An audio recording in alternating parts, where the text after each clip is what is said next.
A paz do Senhor, meus queridos amados irmãos, estamos aqui em uma sequência, essa é a terceira aula da aula de hermenêutica bíblica. E eu parei aqui no estudo biográfico básico e estarei dando aqui uma sequência nessa terceira aula. Esta é uma sequência de aula, portanto, você que assistiu a primeira aula, a segunda aula, com certeza você estará compreendendo essa terceira aula até chegar na 12ª aula. O passo 1, queridos, sobre o estudo biográfico básico. Passo 1, qual o primeiro passo, Claudines? Escolha então uma pessoa, uma personagem que você quer estudar, estabeleça o limite de estudo, por exemplo, a vida de Davi antes de se tornar rei. Tá? Usando uma concordância ou um índice enciclopédico, localize então as referências que têm relação com essa personagem, a pessoa de estudo, e leia-as várias vezes e faça um resumo de cada uma delas, que está bem importante. Em primeiro passo, você tem as observações, observações que você tem que anotar tudo e qualquer pormenor, tudo, anotar sobre esta pessoa, quem era, o que essa pessoa fazia, aonde morava, quando viveu, por que fez e o que fez, como levou a feitos, e notas e anote as minúcias sobre essa personagem, também sobre o seu caráter. Estuda afinco e aprofundamente a respeito da pessoa, porque isso também é importante. Quando você for falar a respeito ou seja, de alguma pessoa bíblica, algum autor, algum profeta, algum nazireu ou um sacerdote, então é importante você estudar de capa a capa a vida desta pessoa, para você começar a narrar sobre essa pessoa, porque você vai sobressair nos seus estudos. Em segundo passo, dificuldades. Escreva o que você não entende acerca dessa personagem e os acontecimentos de sua vida. Num terceiro aspecto, aplicações possíveis. Anote várias dessas durante o transcurso do seu estudo e escreva um A na margem, e ao concluir o seu estudo você voltará a estas aplicações possíveis e escolherá então aquilo que o Espírito Santo destacar. Muito bem, então todo este aspecto foi no passo 1. O passo 2 é com divisões em parágrafos. Escreva então, queridos, o passo 2 com divisões em parágrafos. Escreva um breve esboço da vida desta pessoa, inclua os acontecimentos e também características importantes, declarando os fatos, sem interpretações, quando possíveis, mantenha então o material em ordem cronológicas. Ou seja, em primeiro aspecto, estudo biográfico avançado.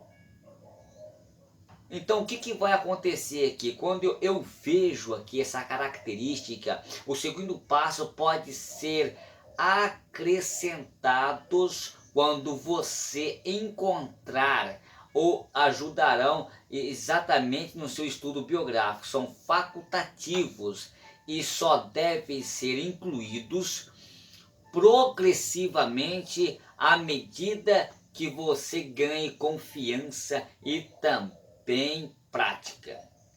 Trace um fundo histórico dessa pessoa, use um dicionário bíblico para ampliar esse passo e se for necessário. Ou seja, as seguintes perguntas haverão de estimular o seu pensamento. Em primeiro aspecto, quando viveu a pessoa. Queridos, eu quero falar para vocês aqui, inclusive tenho um amigo meu do peito, que é o pastor Daniel Fontinelli.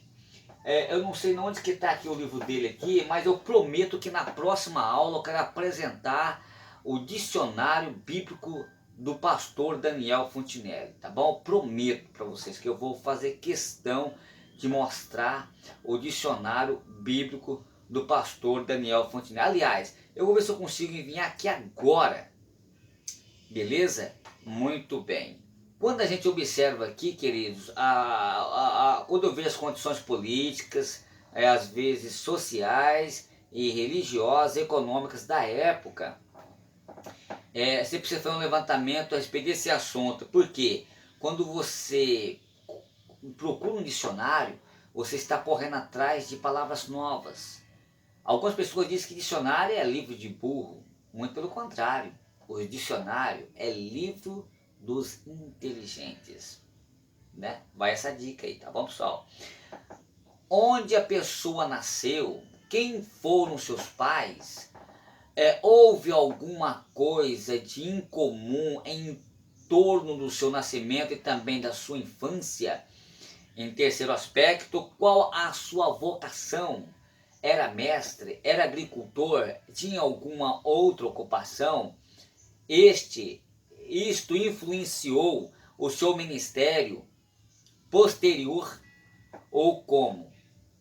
Em quarto aspecto, quem foi o seu cônjuge? Tiveram filhos? Como eram eles? Ajudaram ou estorvaram a sua vida ou o seu ministério?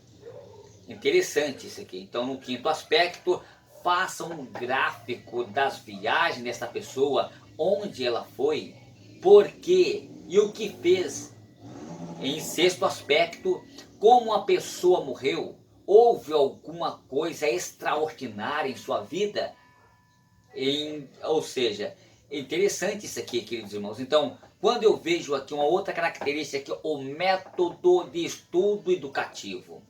Queridos, o método de estudo educativo, primeira parte, o método indutivo, ele se baseia-se na convicção de que o Espírito Santo ilumina a quem examina as Escrituras com sinceridade e que a maior parte da Bíblia não é tão complicada de que quem saiba ler não possa entender. Então, os judeus da Bereia, eles foram elogiados por examinarem cada dia as Escrituras, se estas coisas eram sim. Como está aqui em Atos, aqui no capítulo 17, do versículo 10 ao 11. Em segundo aspecto, é óbvio que as obras literárias têm partes que se formam num todo, então existe uma ordem crescente de partes, de unidade simples e também às vezes complexa, até se formarem na obra completa. Em terceiro aspecto, a unidade literária menor, que o estudo bíblico indutivo, ele emprega a palavra, organizando as palavras em frases, frases em períodos, períodos em parágrafos, parágrafos em seções, seções em divisões e, por fim, a obra completa. Então, a palavras unidade menor, frases, reunião de palavras que formam um sentido completo, período, reunião de frases ou orações que formam sentido completo, parágrafos, um discurso ou capítulo que formam sentido completo e que atualmente se inicia então com mudanças de linhas. Seção, parte de um todo, divisão ou subdivisão de uma obra tratando de estudo. Queridos, quando a gente vê aqui sobre a exegese, dentro deste contexto, a exegese é o estudo cuidadoso e sistemático de um texto para comentários visando o esclarecimento ou interpretação do mesmo. Então é o estudo objetivando então ou seja, subsidiar o passo da interpretação interpretação de método analítico da hermenêutica. E este estudo é desenvolvido sobre as indignações ou indagações de um contexto histórico e também literais. Então nós vamos observar aqui pré-requisitos para uma boa exegese. E eu quero deixar aqui, queridos, para a segunda parte, ou seja, na outra parte da aula, que é a aula 4, eu quero comentar com vocês aqui pré-requisitos para uma boa exegese, tá bom? E aguardamos para a quarta aula. E um abraço do seu amigo hoje e sempre, Claudine Santos.